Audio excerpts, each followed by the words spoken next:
नमस्कार, स्वागत है आपका न्यूज 29 इंडिया में। मैं हूं आपके साथ कविता पांडे। अब बात कांग्रेस छोड़ बीजेपी में शामिल हुए मंत्री तुलसी सिलावट की, जो कि बीजेपी में जल संसाधन मंत्री हैं। ज्योतिरादित्य सिंधिया के काफी करीबी भी माने जाते हैं। सरकार गिराने में बीजेपी मंत्री तुलसी सिलावट की भी अहम भूमिका मानी जाती है। इसी को लेकर एक युवती ने एक मीटिंग में मंत्री जी से सवाल कर दिया कि अच्छी खासी सरकार आपने गिरा दी, क्या फील हुआ आपको? यह सवाल करना युवती को भारी पड़ गया और सोशल मीडिया पर मंत्री समर्थकों ने युवती को चरित्र प्रमाण पत्र दे दिया। यहां पर प्रदेश के मुख्यमंत्री शिवराज सिंह पर भी सवाल उठता है कि प्रदेश के मुखिया बच्चियों को भांजी स्वरूप मानते हैं। उसी प्रदेश में उनके पार्टी के मंत्री समर्थकों द्वारा उनकी भांजी पर भद्दे टिप्पणी किए गए, गंदी गालियां सोशल मीडिया पर लिखी गई। क्या उन पर कार्रवाई होगी? सवाल आपसे है मुख्यमंत्री जी। क्या मतदाता होने के नाते सवाल पूछने का अधिकार नहीं? आखिर मंत्री तुलसी सिलावट से युवती के सवाल पूछने पर क्यों सोशल मीडिया पर दे दिया गया चरित्र प्रमाण पत्र? अच्छी खासी सरकार गिरा दी, यही तो पूछा जो हर किसी का हक है। आखिर सच्चाई से क्यों लगी मिर्ची मंत्री समर्थकों को? पूरा मामला रविवार का है। शहर के वार्ड क्रमांक 36 नरीमन पॉइंट स्पेस पार्क, जहां बीजेपी कार्यकर्ताओं की मंत्री तुलसी सिलावट के साथ मीटिंग चल रही थी। इसी दौरान उपासना शर्मा नाम की एक युवती, जो कि सावेर विधानसभा से है, उसने बीजेपी के जल संसाधन मंत्री सिलावट से सवाल कर दिए कि अभी तो आप कांग्रेस में थे, अचानक बीजेपी में आ गए, अच्छी खासी सरकार गिरा दी, आप कैसा फील कर रहे हैं? इसी के साथ ही ज्योतिरादित्य सिंधिया कर्ज माफी को लेकर ट्वीट करते थे, अब उसी पर सवाल उठा रहे हैं। इन सवालों का जवाब मंत्री जी ने दबे स्वर में दिया, आपके बीच ही हूं। वहीं इसके बाद मंत्री समर्थकों ने सोशल मीडिया पर सवाल करने वाली उपासना शर्मा पर अभद्र टिप्पणी की। साथ ही एक समर्थक ने 1.5 मिनट की वीडियो भी बनाई, जिसमें वह युवती को चरित्रहीन और कांग्रेस द्वारा भेजी गई बता रहा है। हम बात करते हैं किसानों की ही, तो कुछ दिन पहले तक आपके ज्योतिरादित्य सिंधिया जी ने ही ट्वीट किया था कि इतने लोगों का कर्जा माफ हुआ है। फिर अचानक आपके ज्योतिरादित्य सिंधिया जी ने बोल दिया कि किसी का कर्जा माफ नहीं हुआ।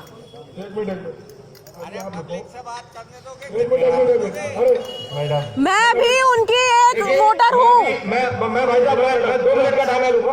ये व्यक्तिगत कार्यक्रम सिर्फ एक विकास पुरुष के रूप में भाई साहब को बुलाया गया था। कल हम सभी रहवासियों ने देखा कि किस तरीके से इस क्षेत्र में कल यहाँ बालाजी हाइट में भी, उसके पार्क में भी बोरिंग हुई, गार्डन का काम भी बहुत जल्दी कराया गया। तो काफी उम्मीदें हैं। सब लोग आज मोस्टली जितनी भी सोसाइटी के प्रतिनिधित्व वर्ग से लोग हैं, सारे यहाँ पे मौजूद हैं।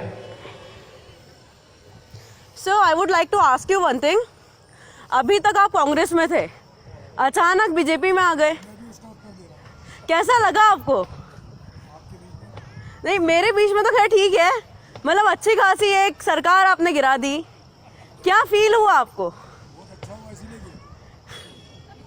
बहुत निश्चित ही आज वार्ड नंबर 36 में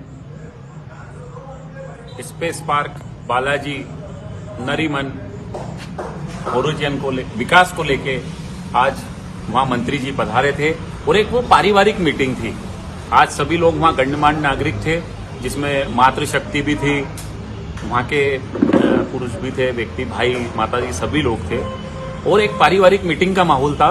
परंतु एक अचानक वहां एक युवती आई और उसने किसी प्रकार की बातें चालू की और जब हमने उसके सवालों का जवाब दिया, जब वो युवती जा चुकी थी, परंतु उस युवती को पहले से सिखा के लाया गया था और उस युवती के बारे में हमने पता करा तो वो हमारी मीटिंग खराब करने आई थी और उस युवती का नाम उपासना शर्मा था।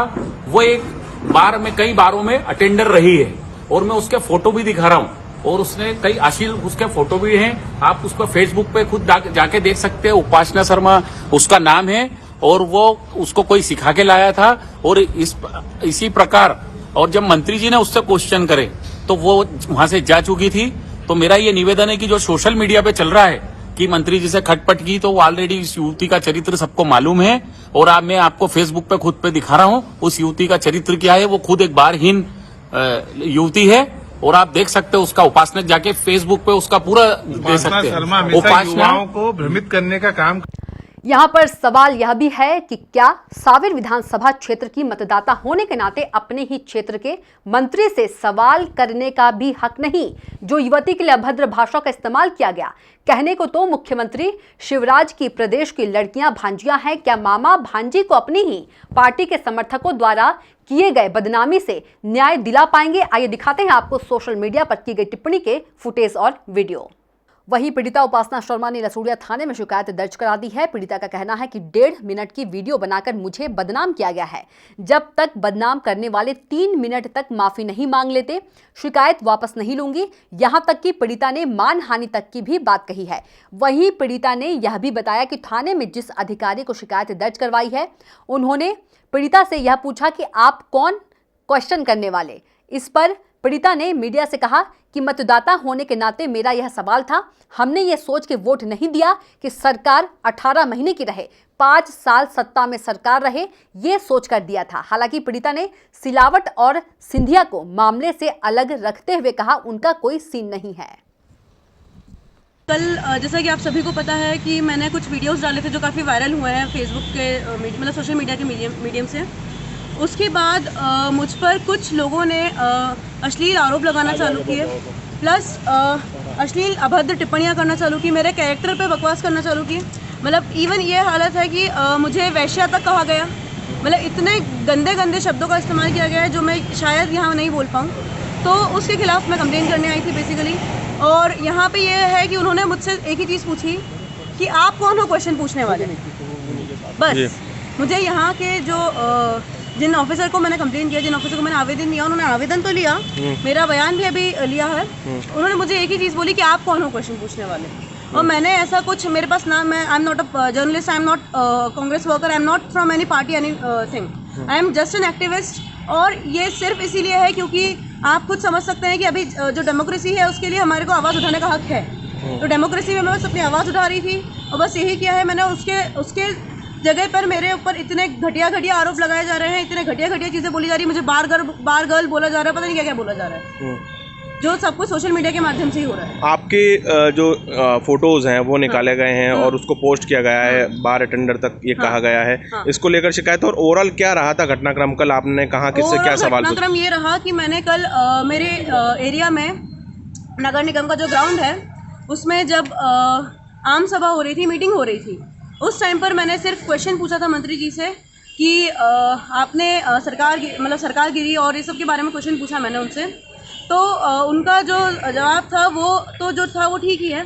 उनका जवाब तो हम छोड़ ही देते हैं क्योंकि उनका तो कुछ सीन नहीं है। लेकिन उसके बिहाफ पे उनके साथ जो वहाँ पे लोग अवेलेबल थे, जो लोग वहाँ पे मौजूद थे, उन लोगों ने मुझ पर ये घटिया आरोप लगाना चालू किए हैं। और दूसरी बात, मेरी कहीं ना कहीं मेरी मानहानि करना चालू। आगे क्या स्टैंड रहेगा? आगे मेरा ये स्टैंड रहेगा कि जब तक वो लोग मुझसे माफ़ी नहीं मांगेंगे, जितना उन्होंने 1.5 मिनट का वीडियो बना के मुझसे कहा है कि मैं बार गर्ल हूँ, मैं बार टेंडर हूँ, मैं कैरेक्टरलेस महिला हूँ, जब 1.5 मिनट का किया है, कम से कम वो 3 मिनट तक जब तक माफ़ी नहीं मांगेगा जब तक मैं नहीं छोड़ने वाली। भले ही प्रदेश में बीजेपी की सरकार बन गई हो, लेकिन जिस तरह से युवती का गुस्सा फूटा, अब यह आने वाला वक्त ही बताएगा उपचुनाव के बाद कि आखिर सरकार किसकी रहती है, बीजेपी की या फिर कांग्रेस की। तो आप देखते रहिए न्यूज़ 29 इंडिया, एक देश सारे प्रदेश। वहीं थाने में पीड़िता की शिकायत पत्र ले ली गई है। पुलिस ने जांच कर जो भी वैधानिक कार्रवाई होगी जांच के बाद करने की बात कही है। महिला का शिकायत पत्र प्राप्त हुआ था कि सोशल मीडिया पर उनके विरुद्ध कुछ लोगों द्वारा आपत्तिजनक टिप्पणी की जा रही है। उनका शिकायत पत्र ले लिया हमने और उसमें जांच शुरू कर दी है। जांच के उपरांत जो भी वैधानिक कार्रवाई होगी की जाएगी। तो आप देखते रहिए न्यूज़ 29 इंडिया, एक देश सारे प्रदेश।